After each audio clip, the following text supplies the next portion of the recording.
Welcome, everyone. We're so happy that you're here, that you took the time, even though the weather is so nice, actually. Yeah.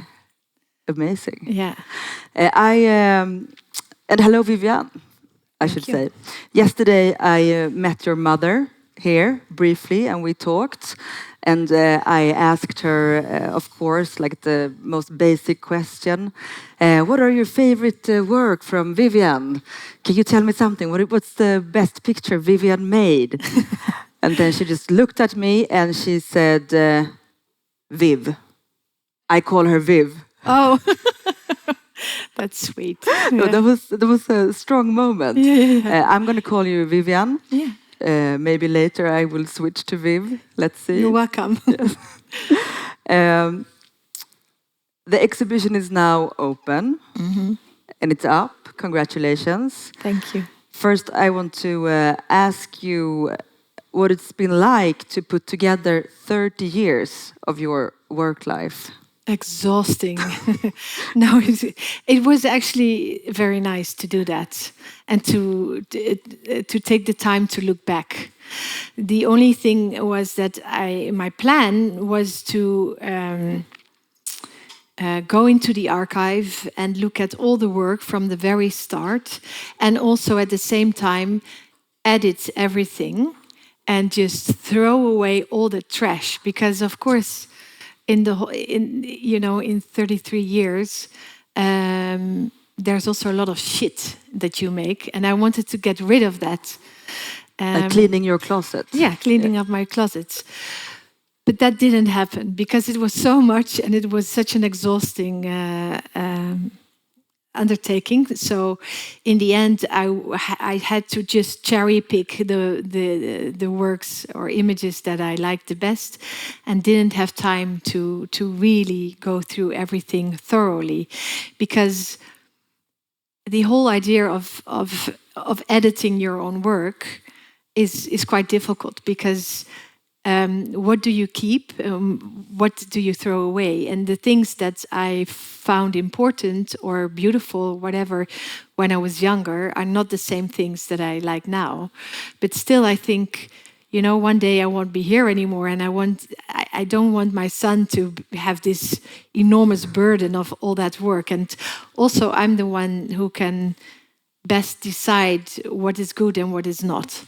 But to look at every single image again that I ever took is what's that like? Awful, of course. No, of course, there's always lucky surprises, and it takes you back to so many amazing moments or less amazing moments. But it's also, for instance, now I make these collages, right? Like maybe some of you have seen them, the big collages on the wall. And sometimes just a simple thing like a colorful bucket or something could be very interesting for those collages. So what do you do with all of your archive? With which eye are you looking at it? Do you want to make a selection of work that you think, okay, this is the basis, this is like the elixir or whatever of my work, and this is what I want to still be there when I'm gone? Or, like, in what extent do I still need all those images for future collages that I'm going to make? I don't know. So what you're saying is that there are still a lot of work that has not been utrensat. Also, you haven't done the whole utrensning. Sort it out.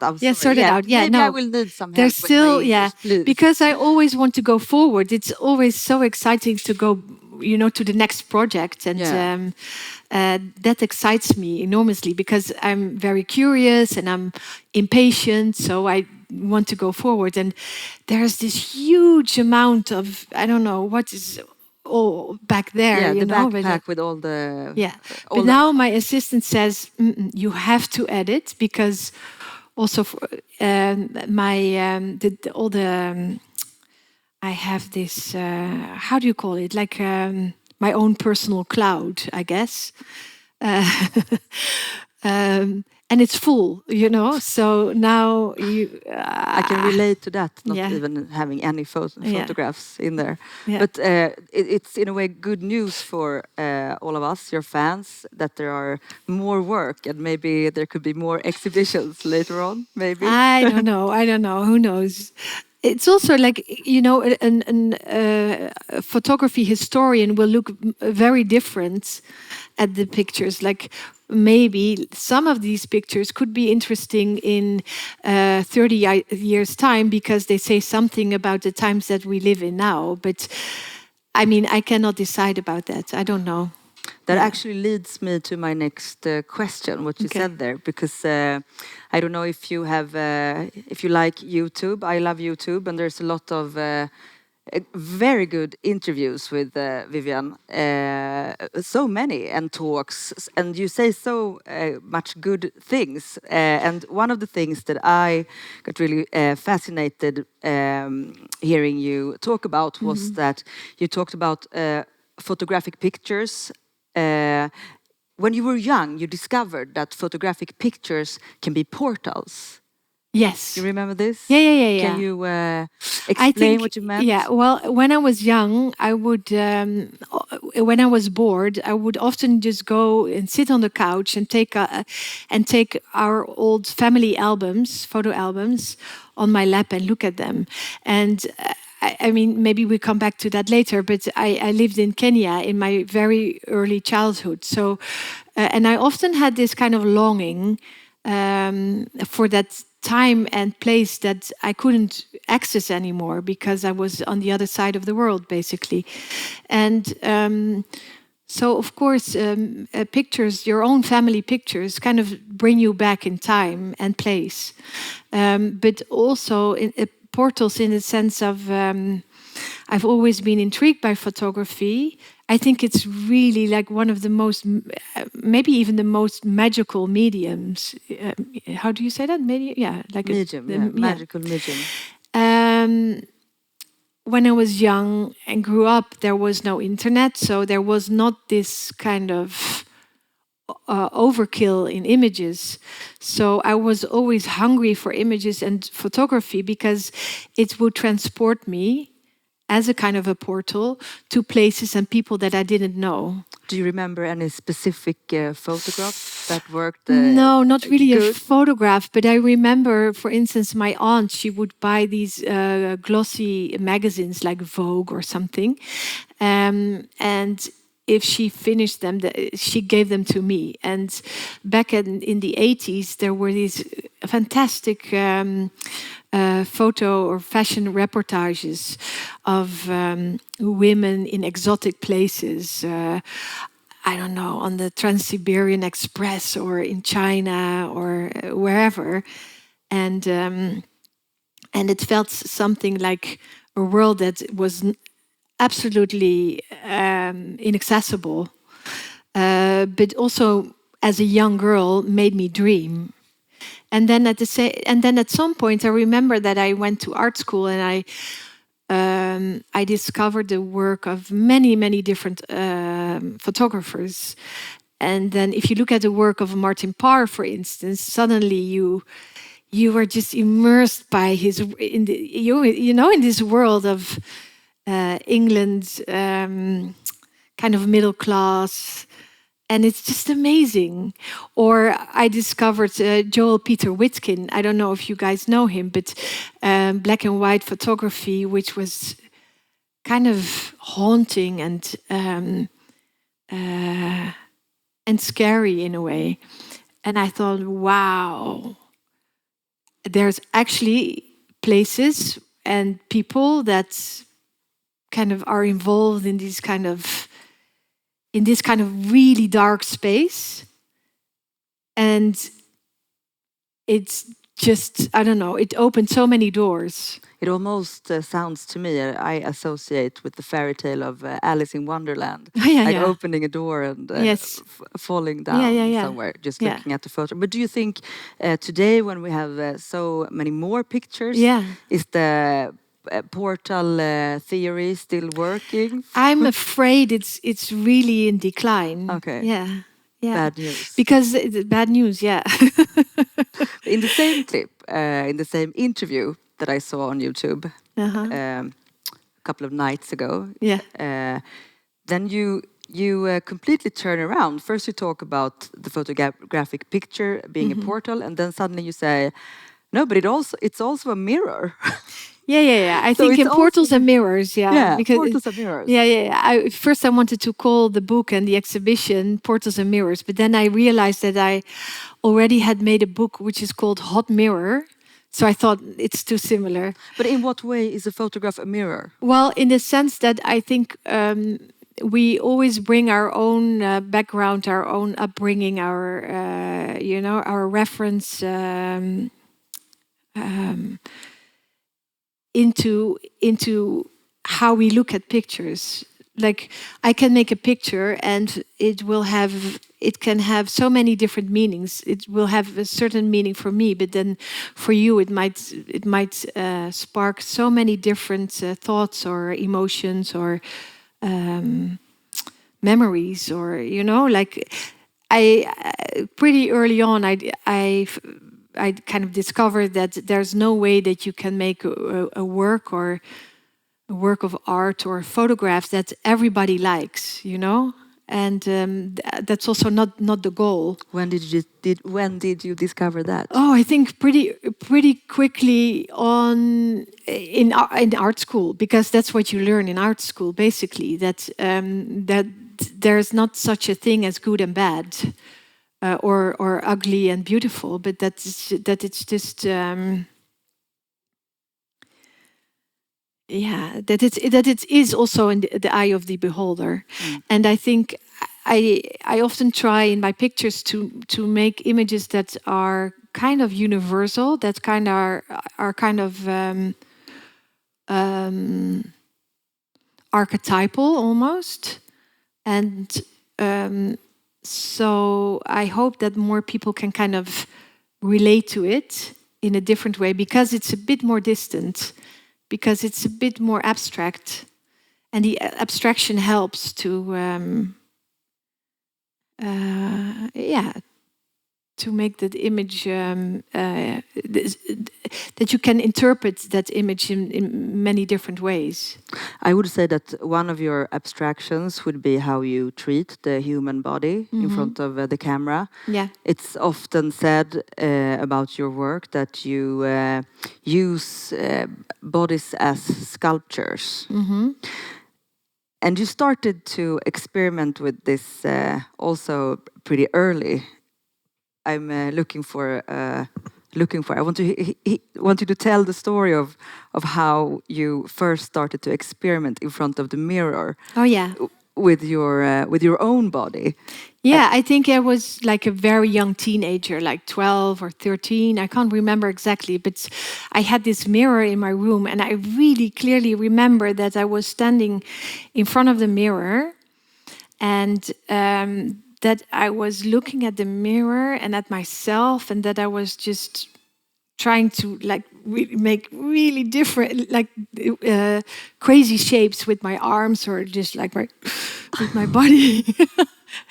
And I was just amazed about how that looked. And also, it is like I don't know, maybe more photographers here have that, but then that you also do these kind of looking games, like if you look with one eye at an object and then you look with the other eye, it kind of shifts slightly. And that's what I also did in the mirror. So like, oh, wait a minute, if there's the mirror and I do this elbow like this and I hide my hand and I look from this perspective, it looks really weird. While here, the magic is broken, So I was kind of already making pictures or sculptures or whatever, just by looking in the mirror. And you, the images, you kept them? No. Like in your head? Yeah, in my head, no, yeah. But later on, I started making all these images. Like downstairs, there's one small room where you can see some of the early work, and there is a series which is called Folio, and that was I think in 1997, 96 or so, and it was the year after I graduated from art school from the photography department. I went to another art school and I did a master's, and it was just all different media. And I think I was the only one who was there. No, there was another photographer, but there was 10 of us. And where's this story leading? Sorry, I lost my thread. No, it's what were we talking about? We're talking about the should we call it the mirror work that Oh you yeah, did? yeah, yeah. Oh yeah, yeah. That series, the Folio series. In front of the mirror. I actually tried a little bit myself with the mirror. Just yesterday, after you. Yeah. After I read about you. And how did it work? No, but it's amazing because my brain doesn't work like that. I don't have that way of thinking about. How to change bodies and looking at perspective, but no, it was a fun thing to try out, and those perspective things, of course. Like if I sit somewhere and I look, and then I often look at aligning things, or I don't know. It's just you do it all the time. I do it all the time. Yeah. Great. Yeah, I think it has to do with with what's it called? The frame. The frame. Yeah. But I'm trying to free myself from the frame, as you can see in the last room in the exhibition, where all these body sculptures are kind of free floating. But to just quickly come back to the Folio series, that's when I started just looking also at my own body and bodies of friends and etc. And doing also these little tricks. Like for instance, there is a picture of something which almost looks like a stump, but it's my own arm actually. And just by hiding my own fingers and my thumb between this part of my hand, and then making a picture, then suddenly the arm looks like a stump. Yeah, you can see that it's a part of a body, but you can't identify what part of a body it is. Yeah, I think or you can or you can't, but I'm always attracted to images that you don't really get, and if they kind of confuse me, then I'm more drawn to them. Yeah. But well, I'm thinking of something else, like also this stump is also related to, in that series you see a lot of hands. And maybe you want to just ask a question. I mean, I can. No, anyways, okay. I will finish this, but it's important. It's important because it has to do with the death of my father, who tragically passed away when I was 22, and he ended his own life, and he was in constant pain. He had always had headaches, and he couldn't live anymore. But not long after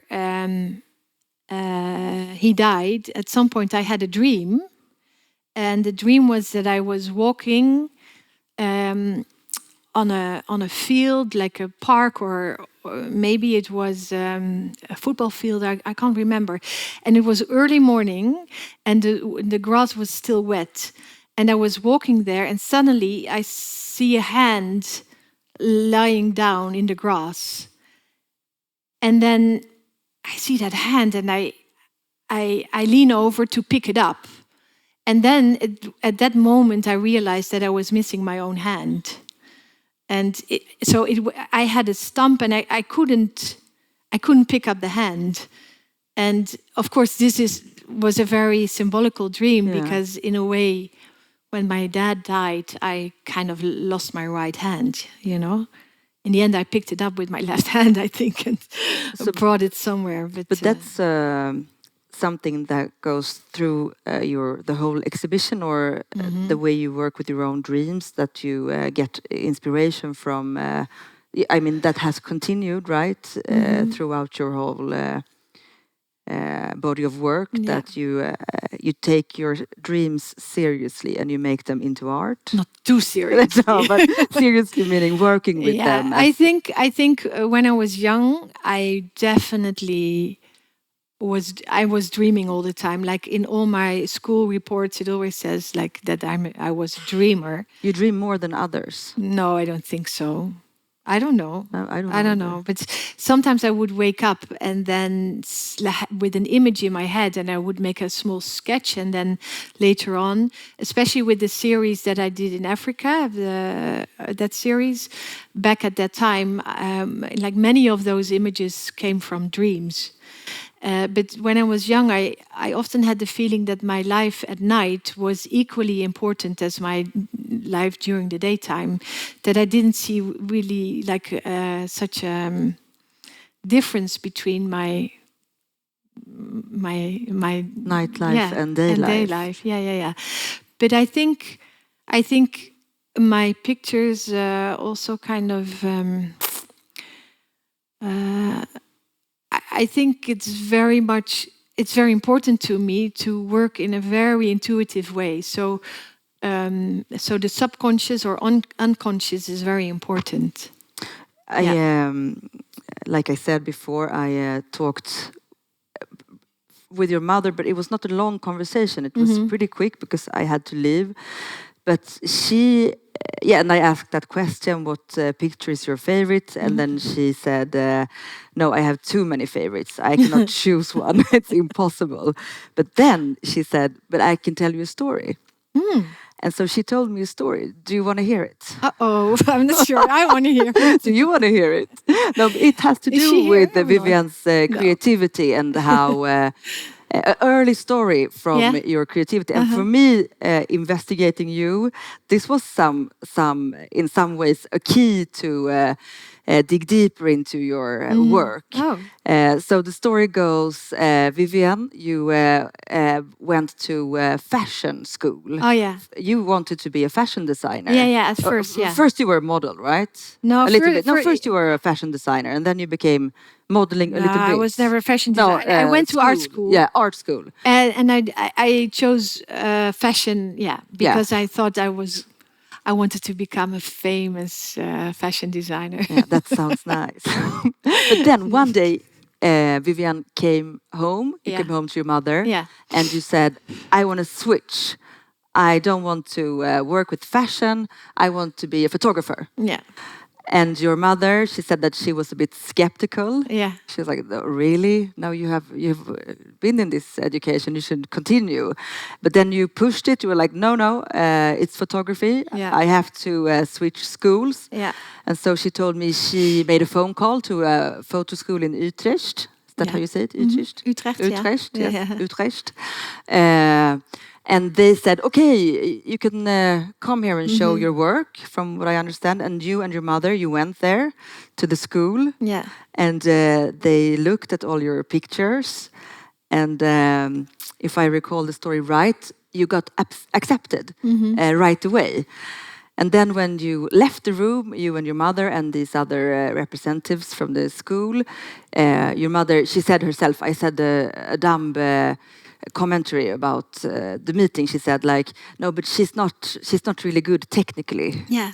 She said to them, to the staff at the school, or to the people who had seen your work. Yeah. And then they said, oh, but that's not important. That she can learn. But what she has is she sprouts of creativity. Or your work sprouts. Sprouts. What's that in Swedish? Vad är det? Sprout. Gror! Ja, exakt. Det gror. Sprouts of creativity. And that you cannot learn. Yeah.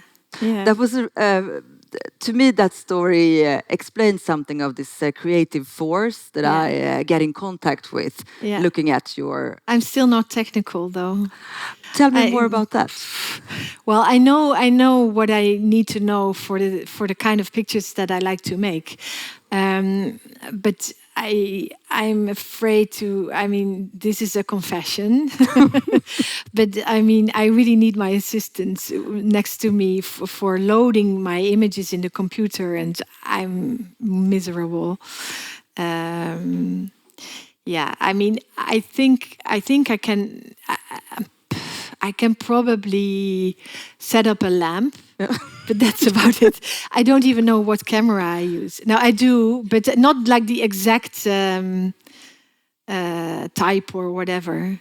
But do you ever think that the fact that you maybe have some challenges in this field, that it also is a good thing?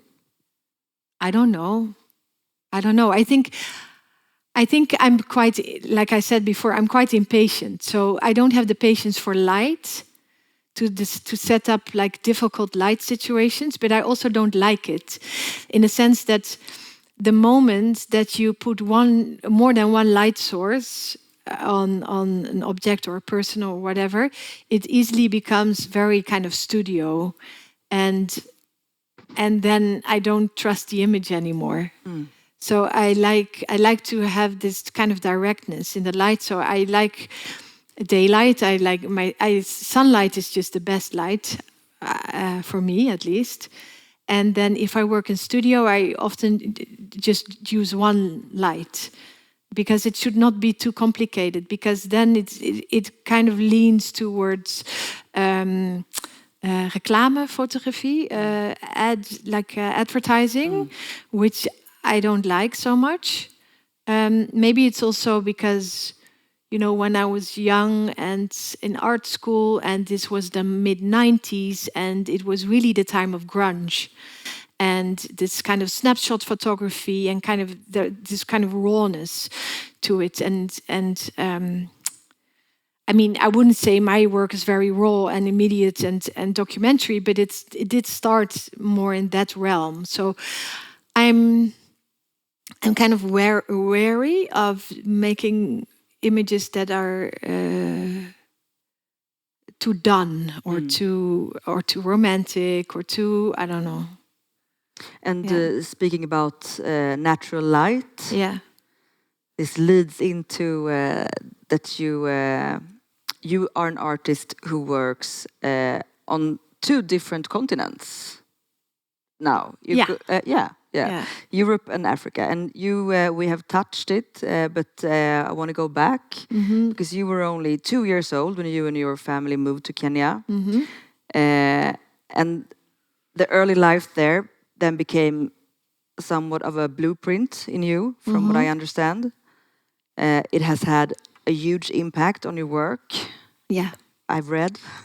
Is that true, or can you? I think so. Yeah. Can you? But then also, I mean, that is the problem of of talking about your own work, is that I mean, my first language, my mother tongue, I would say, or my first language is image, it's photography, and not text.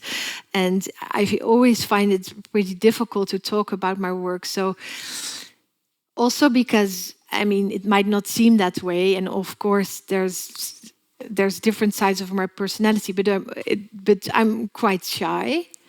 So at some point, talking about your own work means that you kind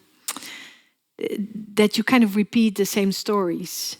And I wouldn't say that I'm doing that now, or at least not all the time. But what was your question? No, but this is maybe just something that will lead to the next question. Yeah. No, because I'm interested in. I think it's really fascinating how you have explained what happened to you when you went back to Kenya in 2004. To me, because you are in Kenya from 2 to 5, and then you come home to Holland, and you don't understand anything. It's like your whole world is Kenya, and then you come home and like, okay, this is my country, and it's really a hard transition. Well, I didn't really realize that the Netherlands was my country or anything. I think, I mean, I can't remember if I had like solid thoughts No, of course not. about what happened, but I do remember that it was a big shift. Yeah. And I felt like, if you're in Africa, all your senses are much more triggered, like in smell and in color and in the light, in the atmosphere of the sky, of the I don't know. It's just and everything in Holland seemed so bleak.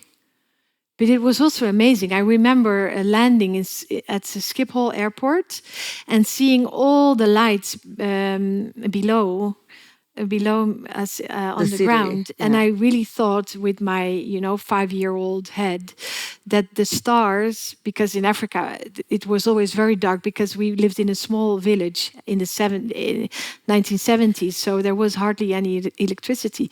So you would see a lot of stars in the sky, and I thought that I thought when we came to the Netherlands, this must be a very special place because here all the stars have fallen down on the earth, because I saw all these little lights.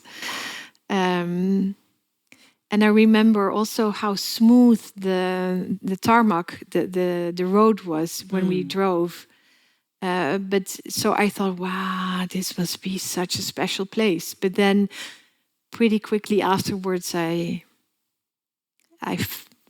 also felt the grayness and the cold and the bleakness. And it's weird, but for a long time, I felt that I was kind of cut off of my life, and that I was also kind of suddenly in a parallel universe, living a life without my friends, or that my real life would go on without me in Kenya, and that I was somehow cut off of that. But then when you went back, 2004, from what I understand, it sounds to me that you had some kind of like creative rush. You started to get really intense dreams, and what happened and what work did that?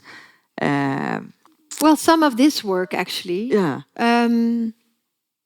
I think at the time I was, because I lived in Kenya when I was young, I was always, looking out for things in the news or whatever about Kenya or Africa in general. And if we had to do our, at school, like sometimes, like once a year, you have to do a talk in front of the class about some subject, and I would every time I would do it about Kenya. But I also noticed at some point that that the image of Africa in the West was very limited and not at all like how I remembered it. So it was often this kind of grainy black and white photography, all reportage, documentary shot, and it was always about hunger and I don't know, despair or whatever, and or it was beautiful National Geographic photography about the landscape, the animals, or the noble savage, the tribes or whatever. And while I remembered it very differently, and when I met my husband in the year 2000, we started traveling to Africa more and more together because he had a similar story. His father was also a doctor working in Africa. So my husband was born in Zambia, and we lived in Tanzania, and he lived in Tanzania for a long time. So together we went to South Africa, and because South Africa was always the country that was a no-go country because of apartheid. But apartheid had ended, and we were very interested in the country and the people, etc. So we befriended a few people, like young creatives, a poet who lived in the townships, and he took us around, and I took a lot of pictures back then there. But then we started traveling to East Africa and show each other the places of our childhood. And then suddenly it kind of clicked. And then I thought, why is it that if I go to, well, in that case, first South Africa, that I do documentary photographs, while back home in Amsterdam, I take a lot of pictures which are much more infused by surrealism and are much more staged. So I thought, what is this for weirdness that, like somehow it's imprinted in our brain back then, not now, but back then, that if you shoot as a photographer in Africa, it had to be documentary, and also kind of course, the whole the eye of the colonizer or whatever. And I thought I'm missing this kind of beauty and poetry, like how I remembered it from my childhood, which was, of course, this phase of in your childhood that you're still kind of so fluid, what's the word? This time of magical thinking. So suddenly, when I visited my village again, and our nanny from back then, and like suddenly I had all these childhood memories came back, and all these dreams, and it somehow kind of clicked in my mind, like why I can actually also stage pictures here, and so that's what I did. And I knew back then that I hadn't seen it before. And I think in West Africa, there's, of course, a very long history of especially photo portraits, portrait photography in studio mostly.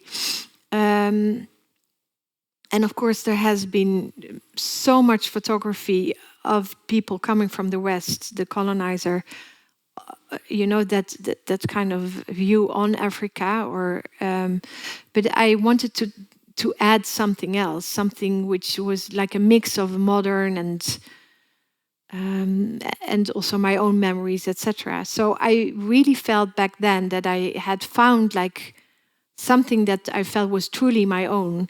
And I remember, because when I was younger, I was always very jealous of people like Nan Goldin or Araki, or like photographers who had found their own voice and their own niche. Actually, what is interesting is one of the things that Anton, the exhibition downstairs, he says about he says like, there's no such thing as your own style. It's just I can't do it any other way. I saw it's that just clip my too. own this is the only way I can limitations, do it. basically. Yes. And you found it was this when you found your language, you would say. Yeah, I think like that combined with the your body, languages, and that period of time after my father passed away, and of course now we think very differently about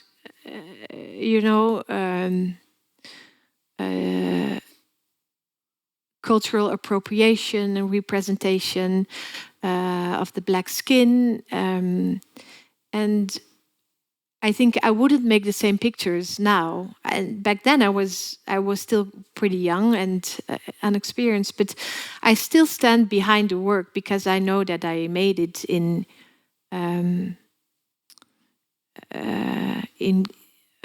good faith. And what is the word? Interesting. I can't find the word now. I'm looking for it too. Also in good.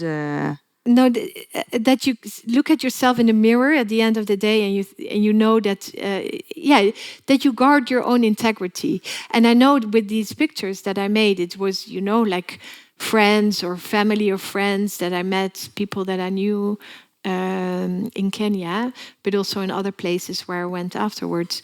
But of course, the work has been criticized, and in a way that is very right. I mean, I am a white woman, and I have this tool of power, which is the camera, which is a very strong tool. But for me, it was always a way to connect with other people, and also to hide myself a little bit because of my shyness. But it goes both ways. And I see the pictures that I make with people as really as kind of collaborations. I never want to impose my wish or on them. It is always like a dance. It's always like I think you can feel that like in playing the pictures. together. Yeah. I want to also now I'm going to jump a little bit to another subject because I want to also talk a little bit about one of my favorite rooms in the exhibition. I would say I'm obsessed with the Versailles, the Venus and Mercury room. Have you been in there, everyone? So Viviane got the opportunity to hang out, not work, at the Versailles Palace, and you got access after closing. So you were there during nighttime or evenings. Not night. Well, when it was close to the public, but not. I wanted to stay there just for the night, just sleep there on my own in the palace. But they didn't. No, they didn't allow you me. asked for it. I asked for it, but they said it is okay. But then there it needs to be like a night guard with you all the time. I was like, yeah, no, never mind. But I tried to think of different ways to make use of this. I thought, oh, and then maybe I can go horse riding early morning, when there's no one there. And I had all these fantasies about I don't know, taking a bath in the orangerie or whatever, but it didn't happen. It didn't happen. No. But still, I want to. I wonder if you like what being because it was 6 months, right? It was kind of 6 months. I could go there, and I would normally go on Mondays when it's close to the public, and then I could roam like everywhere. I could come everywhere, and if there would be like doors that were locked, there would I could call this man, and he would come, and he had this big. I have never seen something like that, but he has this ring with keys, and it was so heavy, and the keys are like this. It's really crazy. Old keys. It's old keys. And I thought, well, everything must have been modernized by now, but there's still a lot of those locks still have these old keys. Yeah. What did you learn about the palace that you didn't know before after spending all that time? I mean, this is besides from all the photographs that you can see in the exhibition, and you can get the whole immersive experience with the sound and the poem. Maybe we should say something about, because there's a audio. It's a poem. It's 7 poems. I think. Poems. 7 or 8, 7, like that. Yeah. And what are some of the themes of the poems? Well, the thing is that because I was invited by the Palace of Versailles, like I think each year or every 2 years or so, they do a contemporary art exhibition of some sort in the museum and in Versailles. And this time I was invited together with Nan Goldin, my hero, one of my heroes, and Martin Parr, and then 2 other French photographers, to make work about Versailles. And if you go to Versailles, the first time, I had been there when I was a little girl, and I remember being in the gardens and also looking at all these marble sculptures of naked men and women, and thinking like, wow, what is this, So as an artist, if you have to do something in Versailles, it has to be, you have to come up with something that holds up against this enormity of that place, because it's just beyond, it's huge. Massive. And it has, of course, so much history, and there's so much gold, and it's just beyond. So to make something as an artist there, it's quite a challenge. One of the things that I think about with this the whole series is the title Venus and Mercury. Yeah. Yeah. So the thing was that I just was just walking there all the time, and at some point I really didn't know what to do, and at some point I thought, you know what, I'm just going to take pictures of whatever comes across, you know, like anything, just to start Like what? somewhere. What would that be? I for don't know, example? like all it's all in this installation actually. So those are the pictures I took. But then I started reading a lot about the history of Versailles, and there is this great. It's really a good one. There is this great biography about Marie Antoinette, written by Stefan Zweig. He's very famous for his writings also, and some biographies. And that biography is fantastic. You should all read it. It's really great. Then there was, and I think her name is Nancy Mitford. She wrote The Sun King. So that's Louis XIV. And like reading also online and other books about the history, I stumbled upon some really amazing stories of the history of Versailles. And now it's just such a touristy place, and it's so huge. But then if you realize that there were actually actual people living there, and just you know, the smell, the kind of, to bring it back to the kind of the human size, you know, I thought was interesting. So I found some stories that I found really interesting, and they all had to do with kind of secrets, mystery, or scandals. And one of the things is that back in those days, in the gardens of Versailles, people would meet at night, and there would be a lot of prostitutes, and people would have sex in the gardens of Versailles. But at the time, there was also a lot of syphilis. So people back then, they got treated for syphilis with mercury, which is, we call it Quicksilver. Quicksilver, yeah. Right. And of course, it doesn't help at all, I tell you. you just get more sick. More sick, yeah, and die really miserably. But then you can see in the installation there are some noses of metal. I don't know if it's enameled or no, it's not. But you see these beautiful noses, and those were protheses, because people would their nose would kind of cave into their faces, kind of vanish because of the syphilis. Yes. So they had these prothese noses.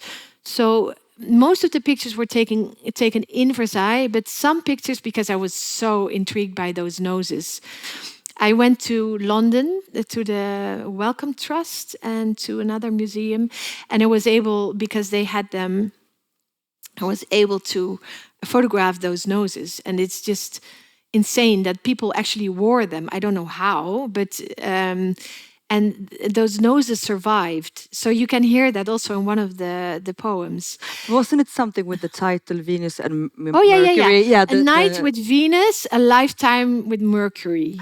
So that was the.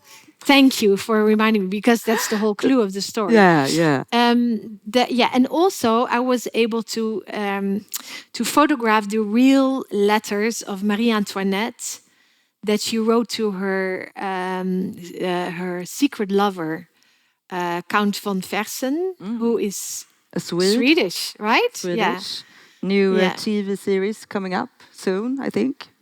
About him here in Sweden. Okay. And it's so interesting, because when I started the project, historians were still not sure about how to interpret their relationship, if it was like platonic friendship or love, or if it was also sexual. They didn't know. So there were different groups of historians who were saying different things. But now they can scan the letter, and they can trace the amount of iron. No, syphilis. No, it's syphilis.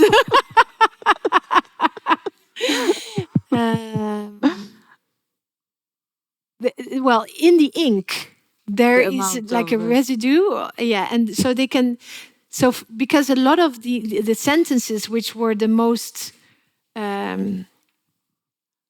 secretive yeah. have been scratched out. And you can Okay. also see those letters, like some of those letters that I photographed. That's Yeah, amazing. yeah. So it's all What about I was love and death, yeah, basically. yeah. I was Which, shocked actually hearing about that, yeah. and I quickly thought, is it can I somehow become a photographer so I can get access to the But Well, no, it's not maybe gonna you can happen. maybe find just Yeah, another. I've done some radio from there. Yeah, I'm yeah, yeah, yeah. very I think interested that's in that also one of the place. great things about photography, that it somehow can give you access to places and meet people that otherwise you would never hear of or Yeah, be that's. able to.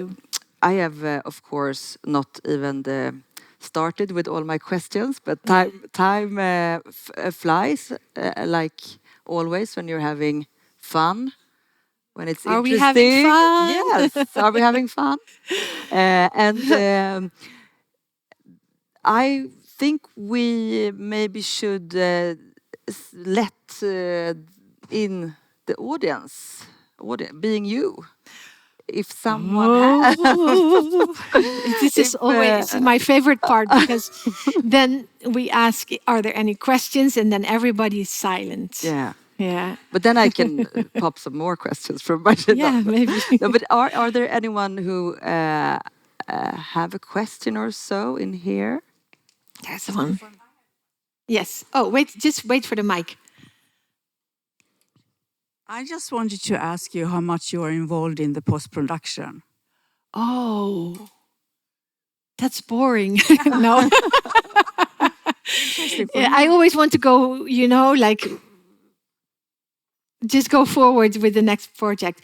No, the post production, I have to be involved, but it really depends. I think I had this whole range of of photography. So from art to fashion to the very commercial jobs. And sadly, the very commercial jobs, which are sometimes often the most boring ones, they pay my bills. That's where I earn my money. And the art is like a labor of love still. But those commercial clients, they require a lot of post-production because they want to have their product to be perfect. So often there's a lot of Photoshop, etc. I don't use so much Photoshop for my personal work. So it really depends. Okay, Yeah. so when you do the commercial work, Yeah. do you normally have your own stylist, or do you have to be appointed someone, or how do That you work really with that? depends. That really depends on the job. Like sometimes when I work with the brands, often they have their own in-house stylist, or they have someone they are used to work with, and they want to work with them. For other jobs, like for instance, if I work for not a fashion brand, but for like champagne or whatever, then still styling is involved, and then I can propose a few stylists, and then they will pick the ones that they like. For editorials, it's mostly the stylists that I already know or that the magazine is working with. So that really depends. Yeah, your work is amazing. Oh, thank you. Are there any more questions? Otherwise, okay, yes. Microphone? Yeah.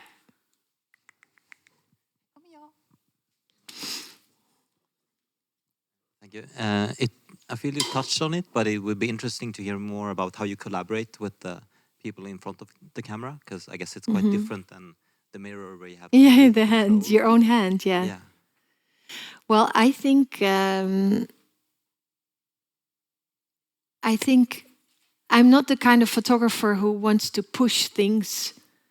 I want to create a safe environment in which people can relax and also bring ideas to the table. So it's really like I said before, it feels more like a dance or like a creative process that you go in together. And I've photographed a lot of women friends, for instance, and then it's about this to create the circumstances in which kind of lucky accidents can happen, and in which you have the freedom to express yourself and combine all these different elements. And to be very playful. I think that is very important. I think some of my pictures look quite almost contrived or, aesthetic. So sometimes it might look like they are very kind of set up, but that's not the way I work. I work in a very fluid and way, and I work very quick. Like people always tell me, and models always tell me how quick I am. So I just... it's very much about it being in the moment. And how come you work so quick, you think? I think I became quicker because I just over the years I gained more experience. So that of course helps. And then if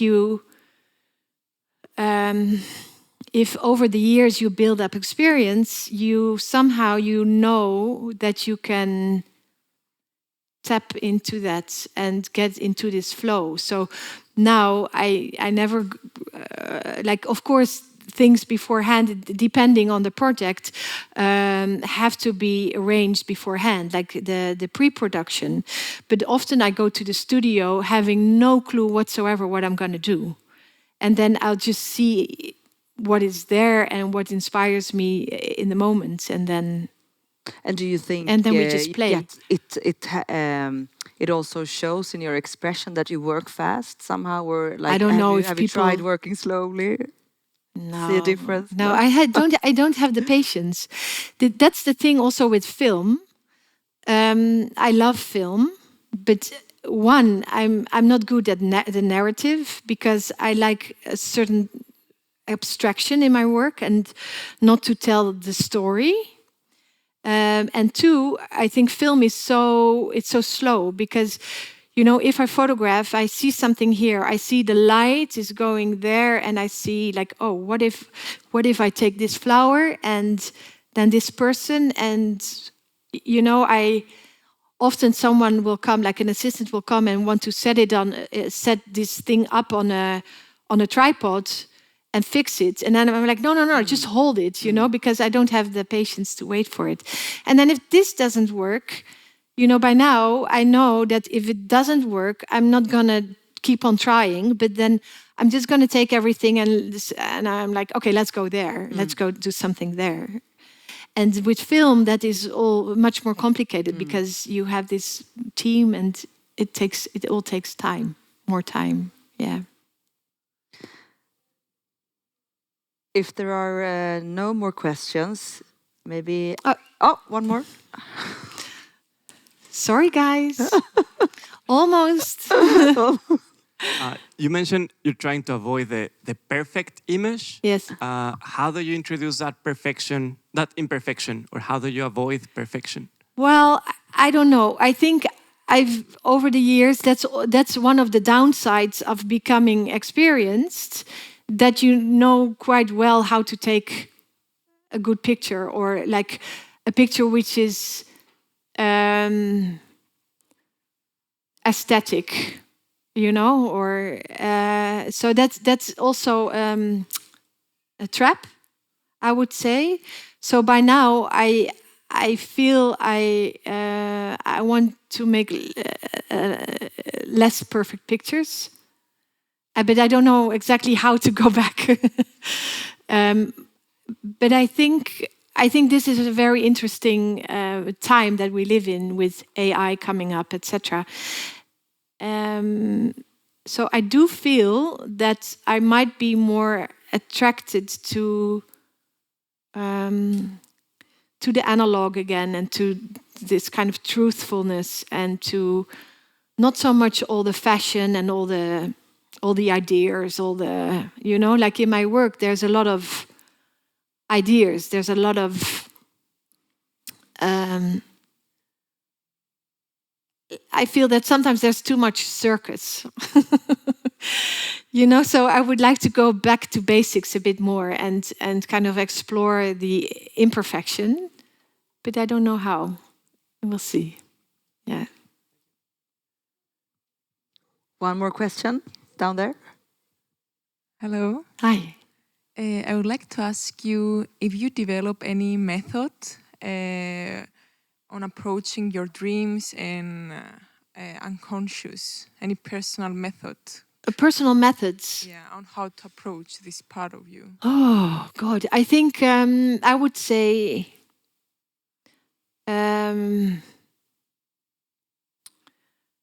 chase your obsessions. And I think that's has been my method. I think we didn't really touch upon this, but I think for a very long time I had this existential fear of death. And maybe it was because my father was a doctor. Maybe it was because I became very sick at some point when I was traveling in India and thought that I was gonna die there. Maybe it was because he passed away in such a kind of brutal way. But for a very long time, I've had this existential fear of death. And I think it held me back for a long time. But then at some point, I also felt that making work and using this camera as kind of a catalyst, years later, has been a way for me to deal with my own anxieties and fears. So I think basically it's about fear and longing. It's always about them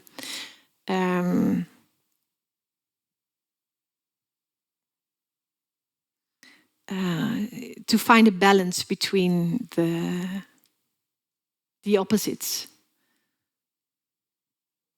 Thank you. Yeah. That's it? Last question. Can I just one small? Oh, we had one more. Was there one more? No, or do we want just to go to? Can we just to the bar? To the bar soon to the bar. Just I would just like to hear something about what's next. What are in your plans or gardening? No, gardening. no. I don't know. I will always keep on making stuff, but I don't know. I think.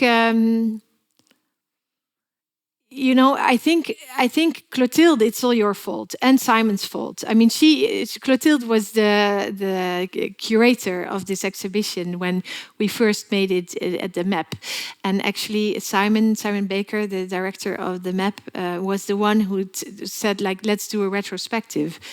And we both turned 50 in the same year.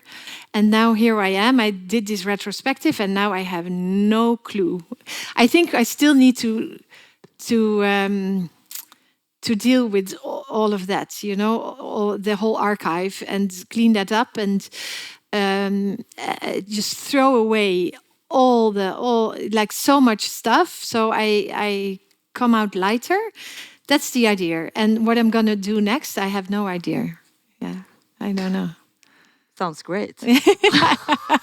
It's just a lot of homework. Yeah. Thank you so much for this talk and for the exhibition, of course. Thank you. And applause for Viviane. Thank you.